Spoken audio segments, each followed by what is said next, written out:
everyone, welcome to the pilot episode of the Worship Artistry podcast. My name is Jason Houtsma, and I am the co-founder and guitar instructor at worshipartistry.com. And with me are Daniel Ornelas, our bass guru, up there in the top right corner. Say hey, Daniel. Hey. And down in the lower end there is Ryan. So say hey, Ryan. Hey, Ryan. Ryan. You just used it. You used that joke. You're only allowed to do it once, never again. It's been used. Okay, so done.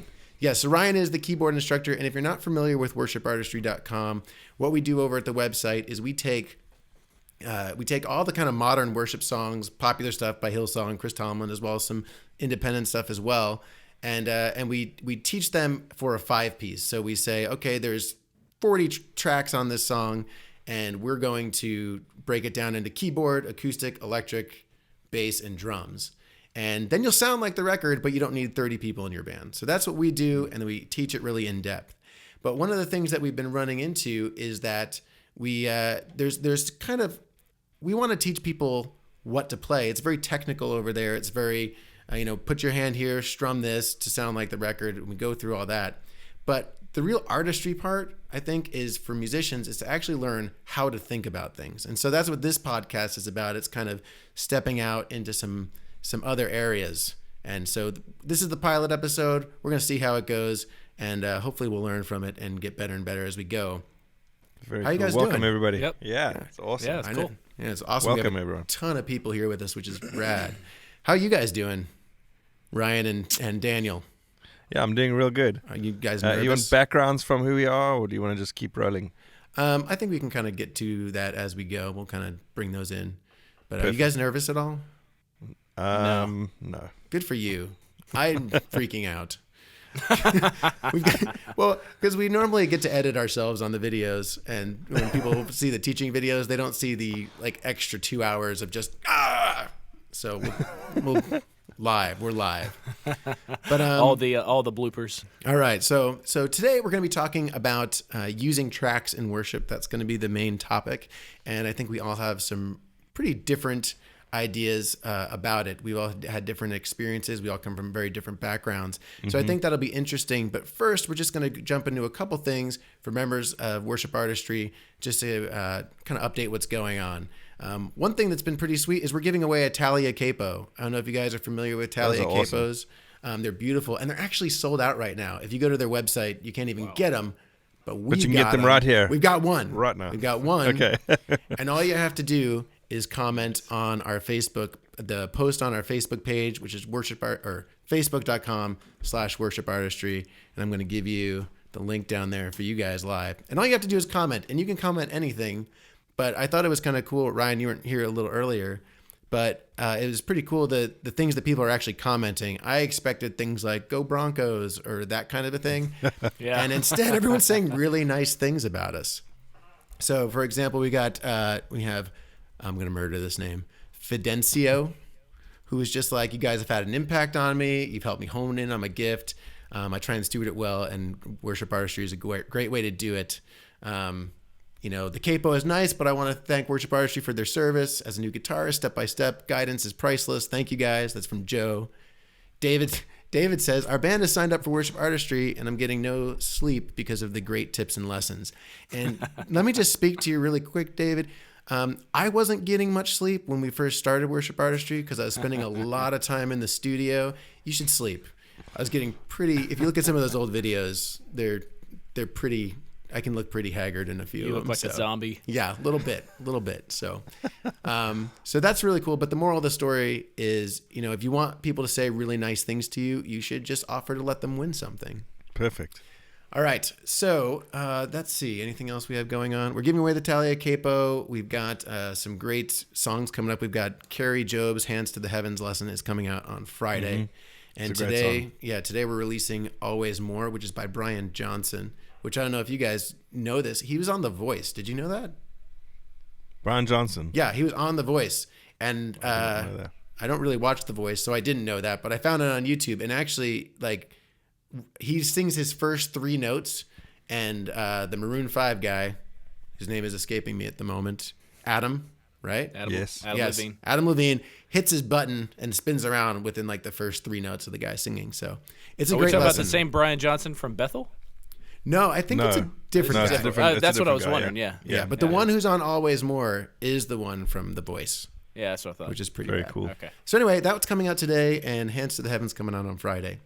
And now we're going to take a quick moment and take some member mail, because that's kind of one of the benefits of being over at Worship Artistry is we chat it up and give you answers for all kinds of stuff. And so we're going to keep it pretty short today. We've got a message here from Luke. Luke says, I'm the primary rhythm guitar player at my church, and I'm looking at purchasing a new acoustic guitar for around $1,000 budget. What would you guys recommend? So I'm the guitar teacher, but I'm going to punt this to you guys. What do you think? What do you like? So in buying an acoustic guitar, I think there's two thoughts. Two considerations. One of them is how does it sound before it's plugged in, and then secondly, how does it sound when it's plugged in? And for this particular person, it seems like they're wanting to lead worship, so it's obviously going to go through a sound system. And so your raw acoustic guitar sound, like it sounds without any pickup or anything in it, it needs to sound good for starters like that. Otherwise, whatever you amplify is not going to sound great if it doesn't sound great to start with. And then secondly, the pickup that they put in there, or the EQ, or the ability you have to mess with that sound, is either going to be good for the tone that it's created, or else it's going to be bad. And in that kind of price range or lower, you might end up buying something with not great electronics in it. So I would suggest buying a great sounding acoustic guitar that sounds really, really good, and then spending a bit more money and putting a pickup in it, and then maybe getting something external. Ryan, what's the name of it that's outside the guitar? The Paradii by LR Bags. Yeah, the Paradii. So you basically do all your processing outside of the instrument, as opposed to there being a really cheap unit that's built into the side of your guitar, which you're kind of stuck with. So I would suggest buying a great sounding guitar. Go into your store that's close by and listen to a couple of guitars. Play one that feels like it speaks to you and makes you feel inspired, and then get that one and then maybe put a really good pickup in it, or get something that doesn't have a whole bunch of junk built into the side of it. That's my suggestion. Yeah. If you wanna start looking at brands, a couple ones that I've looked at, kind of in some lower price ranges. Some of my private students have gotten a guitar called the Lore, and they've got some higher end ones, and they've got the lower stuff. But I think for the price point at like $300 or $400, you can get a pretty nice small body guitar. I believe they're solid tops. They're kind of a shorter guitar with a full scale neck, and it's kind of an odd name, the Lore, Loar, and those are pretty good. And then also kind of more in the $1,000 price range. Breedloves, I think, are pretty good. I know a number of people were Great happy guitar, with yeah. those. Lyra Vase used to be in that price range, and forget it now. They are crank. That's used to be the thing I would always recommend, and those are going through the roof. And I think that if you can kind of get some of these companies that are up and coming that have good sounding guitars, you can get cheap stuff that sounds good. But the best bet is to actually go out and play some really nice guitars, so you know what that's supposed to sound like. Because if you're just starting from if you just kind of go, oh, this one sounds good, but you don't really know what a great one sounds like, you're kind of missing out there. But Breedlove, do you guys have any other brands that you're kind of like, check this one out? Yeah, Teton is a new brand that's, like you said, Jason, the guys that are trying to get their foot in the market and they don't have a big brand name already, usually going to be building a better guitar for your money than the guys that have a big brand name. Like, I'm not a big fan of Fender acoustic guitars just because they got such a big name that they make kind of lame acoustic guitars and then still charge quite a bit for them. That's my personal opinion. I don't mean to slight anybody, but the bigger brand names are obviously going to have you paying for the brand more than you're paying for the instrument. No, I was going to say a lot to remember with that, whether it's Martin, Taylor, Breedlove, whoever, all of those guitars are made on a factory line, unless you go with something that's custom and hand built. And so it's important to sit down and kind of like, we were talking earlier, you can sit down and pick up the same model guitar from the same manufacturer and play 10 of them, and they can all sound different. And so it's important to sit down and actually play the guitar. Don't just go online and order something from Musician's Friend or Sweetwater or something like that, especially when you're talking about an acoustic instrument. You really want to put the time in listening to that instrument. And there's a lot of things that are in that signal chain, the instrument, the pickup, etc. So spend your money on the instrument and then start adding the other stuff afterwards, yeah. Yeah, actually, Eric over here is mentioning Alvarez. I used to have an Alvarez Yari. That was my first nice guitar, and that was $1,000. I saved up when I was in high school, and immediately within like 20 minutes of my letting my friend play it, he like scraped away half the finish right past the pick guard. It was awesome, but it was a beautiful. It hurt. Yes, it hurt, but it was a great guitar, and I would still have it if it hadn't gotten stolen. So misery. Yeah, it's good times. It's fun when you're in the middle of a lesson with somebody, and all of a sudden you're like, "Where's my acoustic?" It was in the car that got broken into. Oh, yeah, good That's stuff. not fair. All right, we can sit here and talk about this all day. Yep. And I'm sure we'll definitely in the future do some gear episodes for sure. But let's go ahead and dive into our main discussion point today, which is using tracks in worship. Some of you may have be using this at your church. Some of you have maybe never even touched them.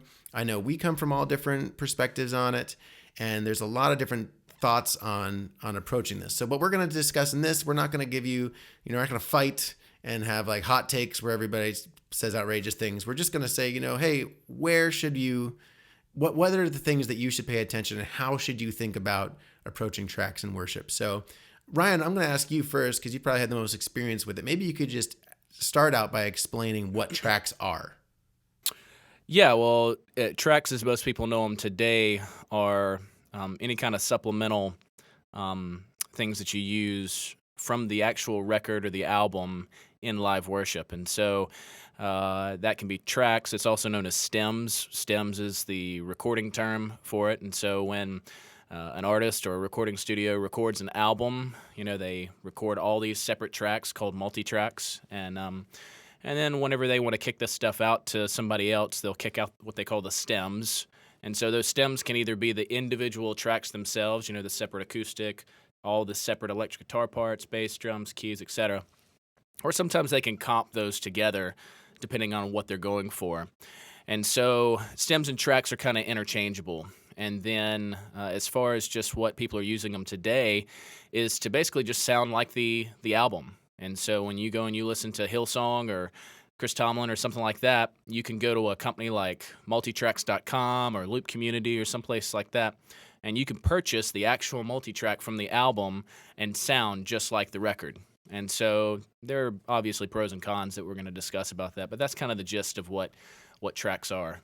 Yeah. So for you guys, I'm just going to kind of go around the table here a little bit and just ask the question, what is your initial hit on when somebody says, "Hey, we're going to be playing with this track"? What do you think of? What's your emotion? What are you thinking when it's like, "Okay, Daniel, I think we're going to do tracks today." Have you done that before? And what's it been like for you? Absolutely. Okay, so I've played with a lot of different bands and a lot of different worship leaders. You can drop some names if you'd like. Okay. Okay, so for example, I played with Brenton Brown and Paul Baloche and One Sonic Society and bunch of those type of songwriters like Jason Ingram and those guys. And most of the time we don't use tracks with any of those guys. But I've also played in Gunga, and in Gunga they've got so many different parts that they run Ableton Live. They run a big setup. They've got something that's controlling all the pedal boards so that the pedals change to have the right delays and everything, all driven from Ableton, which is like a software program that you can dump the tracks into. And there's different ways to run your tracks in church. You can either run them, I'm sure Ryan will get into that in a little bit. But a lot of the bands that I've played with, like Brenton, plays only with a click track, and it allows all of us to have the space that's available to create music. And music is, it's like the front of a church. If you imagine a parking spot in front of the church, there's only so many parking spots in front of the church. And every time you add a sound, you're basically taking up a parking space. And if there's 5 of us in the band, we can really fill the space because we're all players and we've been playing for many years and we know how to listen to each other and create a sound that's in our minds is great. And then what happens though is, if you come in and you dump a ton of synth tracks in and you add that to our mix, it's like parking a bus in the front of the church and then there's only space on the sides. Doesn't mean that you can't play, it just means you have to change your approach. If you imagine like someone like Hillsong playing, there's a whole bunch of people on stage, but they're also running a bunch of tracks, and that looks really natural to me. And it's for a stadium where there's people like, they're creating this massive sound through a huge line array. But if you're playing in a small 200 people church with a small PA system and you're running a bunch of synth tracks and there's only 3 guys on stage, it starts to look a bit weird to me. Yeah, I mean, I'm kind of like Daniel. I've kind of run the gamut with it in not using tracks at all. I will say that I've always used a click track just because the click track just helps keep things tight, and helps the band kind of stay in the pocket and everything. And so, but because of using the click track, that allows you to ultimately use tracks. That's a prerequisite for using tracks or stems or anything like that. Is you got to play to a click track. And so, at the church that I was at recently, we used tracks for about 2 years, and they still do it there. Almost every service, almost every song, and that was great for that church, that setting. Kind of like Daniel said, it's a 1,500 person kind of church, lots of players on stage. And one of the initial reasons why we started using tracks was because we had lost many of our players to graduating to go to college.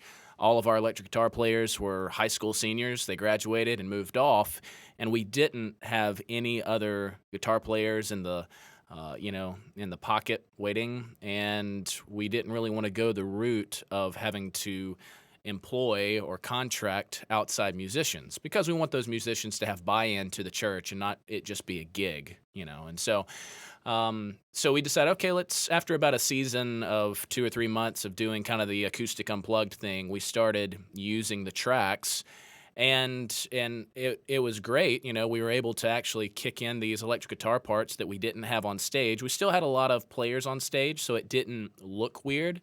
But that allowed us to do some things that we couldn't do before. And so, again, I think there are good reasons to use it and reasons not to. And it all, boils down to your situation. You have to evaluate based on your situation. So, yeah, the thing I always question is, and I think as worship leaders, it's always the number one thing you have to ask before you really do anything, is just the question, why? Why do I want to add this? Do I want to add this because it's going to enhance this experience of worship for my congregation? And if so, how? Or is it something that is going to potentially even hinder? Like, for example, I'm in one of those churches where I used to lead worship at a big church, and it's funny, on the website I comment a lot from that perspective. But I helped plant a church 8 years ago, and it's small. And we keep just planting out every time we start getting bigger. And so it's a totally different environment. It's much more of an acoustic setting all the time. And in that kind of a situation, I have the opportunity to really engage with everybody together, because it's less of a like, we're going to play it this way. And I'll try and do that. We'll do rehearsals. We'll do all this kind of stuff. And my guys will tell you, and gals will tell you, we'll be halfway through a song and we'll learn it one way in practice. And then I'm engaging with everybody else, and I'm going, we really need to spend more time here, or we need to exhort people to sing. So let's go ahead and step back, because we didn't come here to sing by ourselves. So you kind of go through this different process, which means it's always varying. And so because I want to give all my focus to that, and because I'm not necessarily stuck on a timeline, or I shouldn't say stuck, but adhered to a timeline where, it's like, we've got to have worship done in 20 minutes. There's some more variation there. It's just a more laid back style. In that kind of a scenario, it's just a bunch more things to add to what's in my brain space versus where I would put all my focus. And so, Ryan, maybe you could talk a little bit about kind of how to operate within that. Because when I think of playing to a track, I just always like, the initial thought that comes to my head is, I'm going to have to spend all my time thinking about this. I'm not going to get to engage with the congregation. I'm not going to be able to change anything because I'm going to be stuck to it. And there are a million ways that this could go wrong. So tell me if you can you negate those things? Can you work within that? How's that go? Yeah, you can definitely work within it. I don't think that by using tracks that necessarily limits you from engaging the congregation. Sometimes it can actually help you, because you know exactly where you're going and what's going to happen. It's kind of like comparing it to a ship. The bigger the ship, the harder and slower it is to turn. And so if you're a smaller congregation, a smaller band, it's a whole lot easier to just do things on the fly and say, okay, we're going to go here, we're going to repeat this chorus, we're going to do this bridge, or whatever it might be. When you got a lot of players involved, and a lot of other moving parts, it's a lot more challenging and difficult to do that. Do you have a ghost? There's a ghost in my house. Door just flying open behind me. Awesome. Yeah, Slowly. so again, I think depending on the size kind of helps. And so as far as using the tracks live, if you're using tracks, you're pretty much locked to that track. Now, there's a lot of pre-production that can go into it for you to change the arrangement. If you want to add a chorus, add a bridge, drop something, that sort of thing. And then putting all those tracks, if you're using tracks on every song, kind of like we were, I'd spend a couple of hours every week putting all those tracks into like one big master session that we would use to, play it, and then making sure that each song flowed well into each other. Making sure that the keys were right. And so there's a lot of pre-production that goes into that. If you're wanting to use tracks in a kind of free-flowing aspect, there are ways to do that. It gets a lot more technical, but you can program like MIDI pedal boards where you can just stomp on, a stomp box and it goes to the chorus, or do another one, it goes to the verse, that sort of thing. I think Loop Community has some of that kind of stuff. And so it can be done, but it makes it a lot more challenging. You got to have the people to be able to do that. You got to have a person that knows how to do that and can consistently do that, because you might try that one week and it might work, and then it's like, oh, we can't keep this up week after week. So I think in the end, tracks help enhance it from it being it's sounding like the record. That's kind of the reason that you want to do it, is you want it to sound like the record. And so for people that are kind of making their own arrangements and just playing, then tracks may not be for them. They may want to kind of make up their own melody lines and all that, and that's all fine and good. So Yeah. I think that's a great take on it. So let's say I wanted to start with tracks. Let's say I've gotten to the point and I'm like, you know what? I've got this band. I want to give this a shot. I think it's going to enhance what we're doing, and it's going to make everything sound better. What are the things that I should have in place? What needs to be there for me to be successful at it? Yeah, I think just the same as learning anything, and then having to do that in front of people, you want to know that you're confident in being able to do that. The same way as I always talk to musicians and say, don't pull out the lick you've just got right once in your bedroom on the Sunday service, because you're probably not gonna. It's gonna sound like a bunch of tennis shoes in a tumble dryer on the when that's what the bass move is gonna sound like. So I'm like, just make sure that you've got something super down. So you're playing at about 70% of your ability and you feel comfortable within it. And in the same way, learning to play I wouldn't say do tracks before you can actually play to a click track, because that means you're actually playing in time.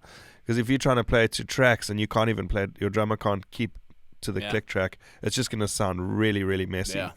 So my starting point would be, you only add tracks when you've already got everything else together. You don't use it as a crutch. You use it as something to like supplemental. It's not going to fix your worship team problems. It's gonna enhance a great worship team. It's not going to fix a bad worship team. So my suggestion would be, at first, if you don't play with a click track, then during your rehearsals, practice with a click track until it sounds really, really good, and then use a click track in church until it sounds really, really good. And once you got that down, then start practicing in your worship times with the tracks until your front of house engineer is going, man, this sounds amazing. You guys sound just like the record. And then you add it on the Sunday service. I wouldn't say, because you want to feel relaxed. And when you're not relaxed, the people in the congregation can tell that this guy looks like he's about to freak out. And so when you're not feeling comfortable and confident, they can tell. And so what your main mission is you're supposed to be hospitable to the people that are coming in there. And you're not trying to pull off a big rock show. You're just trying to actually help these people that are in front of you to connect with the Lord at that given time. And the best way to do that is think of it as hospitality. So if you're feeling relaxed and you're feeling like you're able to chill in the midst of using tracks, and then they'll feel relaxed, it'll feel great.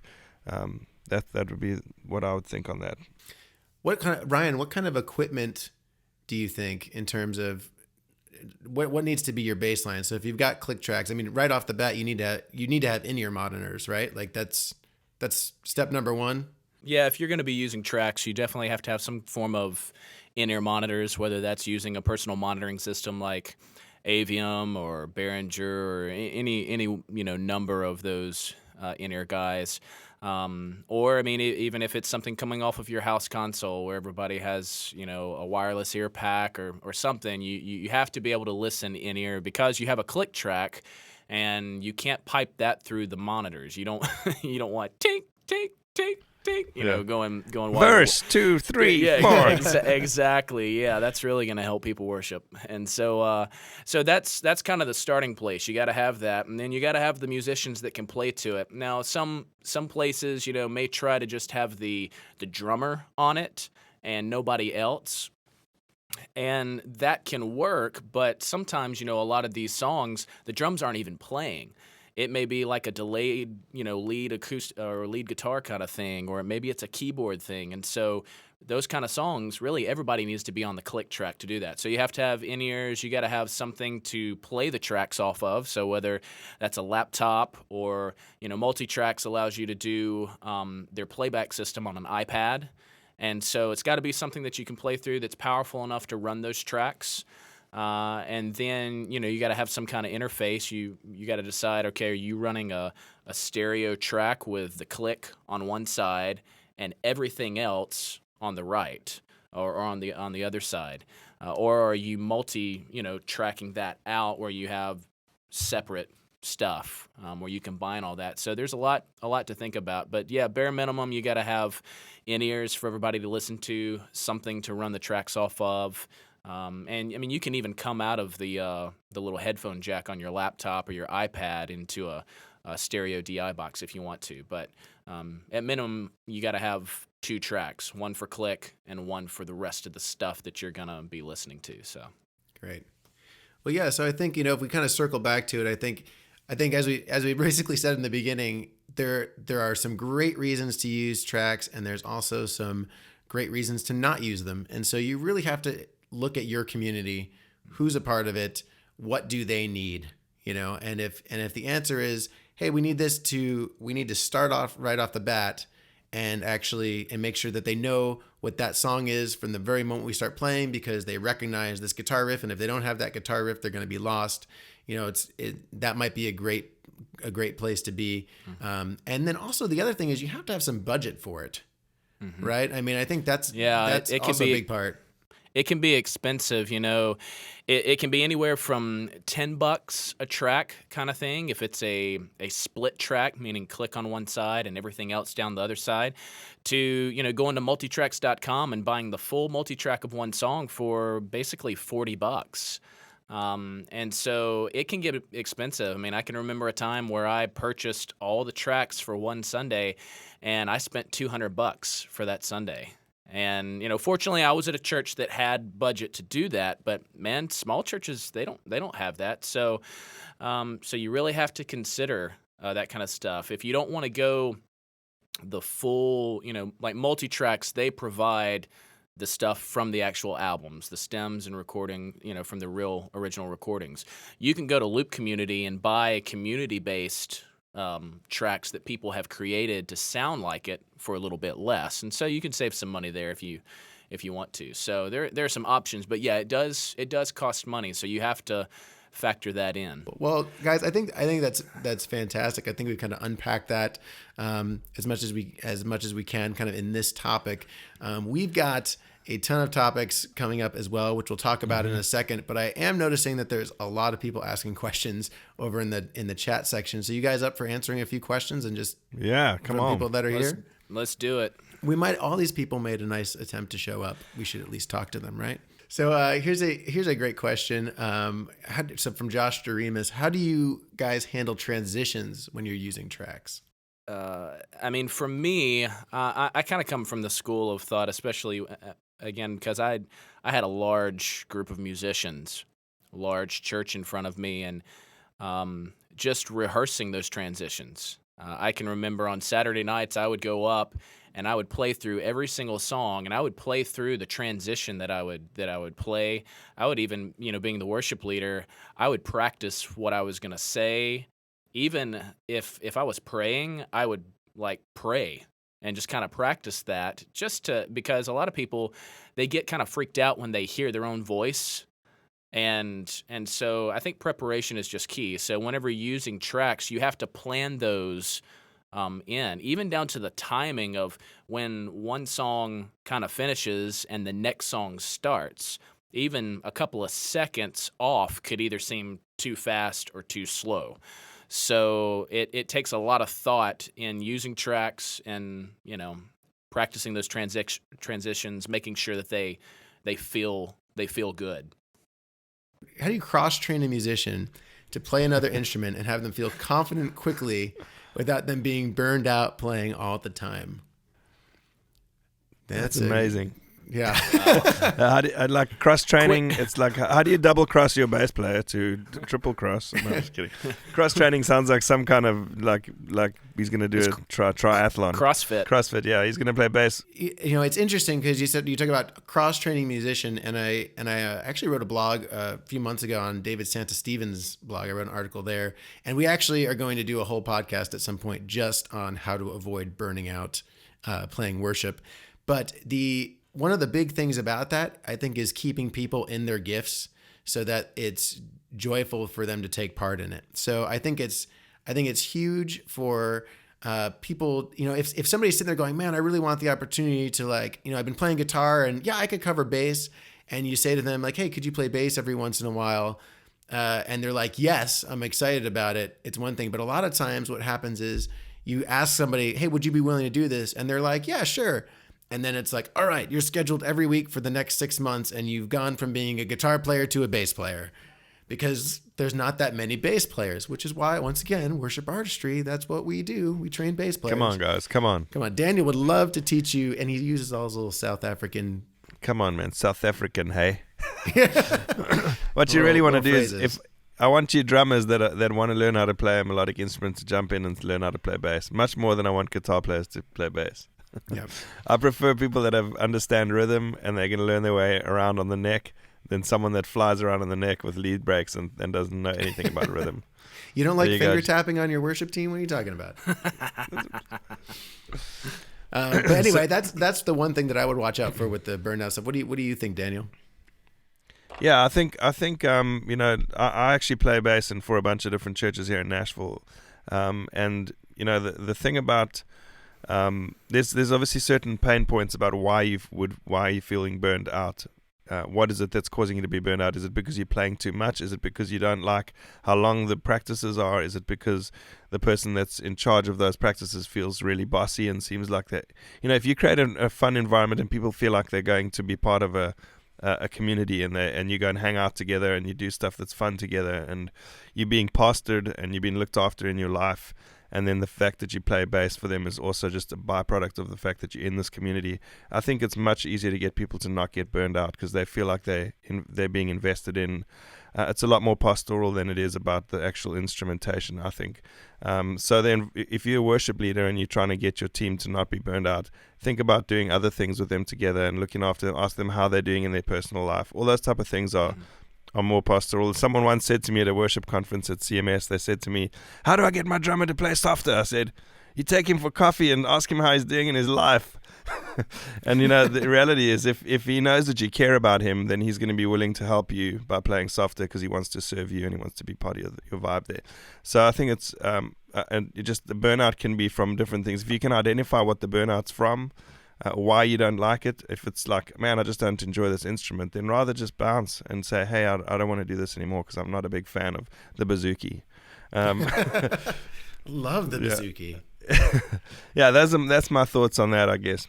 Yeah, one of the things though, if you do want somebody to cross train on another instrument, I always think of guitar and bass players. It's just kind of a very natural thing, but actually giving them something to help them actually become confident.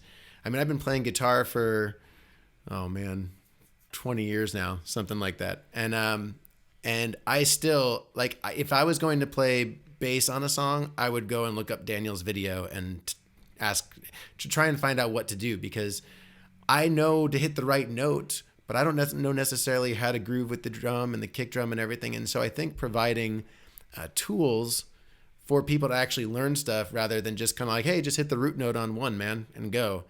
I think giving them something that they can actually see a challenge in and enjoy and actually learn from, I think is is a win, because you want them to win, right? You want them to feel absolutely. like, hey, I just played for Sunday and I crushed it. I actually did really well and I was able to engage with everyone. And anything that you can do to give somebody that, I think is a huge help in that. And like I said, worshipartistry.com. That's kind of what we do. Yeah, I like it. I mean, at a church that I was at in South Africa, I used to play drums every now and again, and I felt that was so much fun for me. I don't know how much fun it was for everybody else, but I freaking loved it, because it was just, I played bass full time was what I did for a living. And so then to get to do something that was a little bit within the same kind of family, but it was something new and fresh and exciting, and something I had to actually practice and give myself to during the week so I could be able to perform on the weekend, made it exciting again. So like you said earlier, jumping on other instruments and enjoying yourself can be super fun. Cool. Well, I think let's take one more question, because we're kind of we're almost at 45 minutes. This is great. Once again, last one from Matt Daly, who I love his Twitter photo because he always looks super excited. His photo, I imagine every question he's asking, like, does it feel awkward in worship? To go from a song where you use tracks to a song where you don't. That's a great question, because does the bottom drop out when you make the switch? I think it all depends on the track. I mean, if you go from this big, Hillsong, Young and Free tune that is just massive to just the piano, then yeah, it can feel like a massive drop. So I think it's all about the setup. And we talked earlier about the transitions. Transitions are key to me as a worship leader and music director kind of thing. Transitions can make or break a service. And so if you're going from a real worshipful, intimate kind of song that has maybe like a lot of pad work in it, then that can really help in transitioning you into something that is more without tracks. And I mean, that's what I've done kind of in times past, but it takes a lot of forethought. You have to really think about it and make sure that your tracks are set up right and you got kind of the right arrangement, the right song. And so, but going from a song that has more pad kind of stuff kind of sets you up to just kind of take over if you have a keyboard player that's playing the pads. Then that can kind of free you up to be able to move to a section where you don't have tracks at all. Yeah, and that's the thing we were talking about earlier, is like that parking space in front of the church. If you're playing pads, you're dominating quite a big space, which makes it feel full still. And if you use the offering time or someone that's doing the announcements to transition in between, so there's something in the service that actually changes the vibe, and then someone speaks for a little while, that can help. But I think the biggest fail you can make is playing like let's say for example a mid-tempo kind of up song, but it's with like Everlasting God type of song with tracks, and then you play a very similar song directly after it, same tempo, supposed to have the same energy without tracks, then it's going to be super noticeable. You could go from one into the other though, because it's kind of like taking it's building anticipation. So if you build from a song that hasn't got tracks into one with tracks, I think that can really take it up a notch. Excellent. Well, yeah, and the beauty of that is that actually I think we'll stop there, and that actually is going to take us into our topic next week, which is going to be how to think about building a set. And we'll be talking about transitions and kind of different approaches to when you sit down, how are you going to do it, and kind of some of those more practical things, as well as how do we lead people through it, right? Because we're not just picking songs, we're actually leading people really to the throne room of God. That's our job. We're trying to help them sit at the table. And so we're going to go over some of the practical things as well as some of the more philosophical things around that. So guys, thanks so much for being a part of our first podcast. We did it, guys. Yeah. We made it. Guys. Thanks for showing up. And remember, if you'd like to be featured on Member Mail, head over to worshipartistry.com/greenroom and just do a search for Member Mail and leave us a comment. We'd love to hear from you, and we'd love to answer your questions. And while you're there, be sure to sign up for a free account and find out why members call us the Apple of online music instruction. See you next week.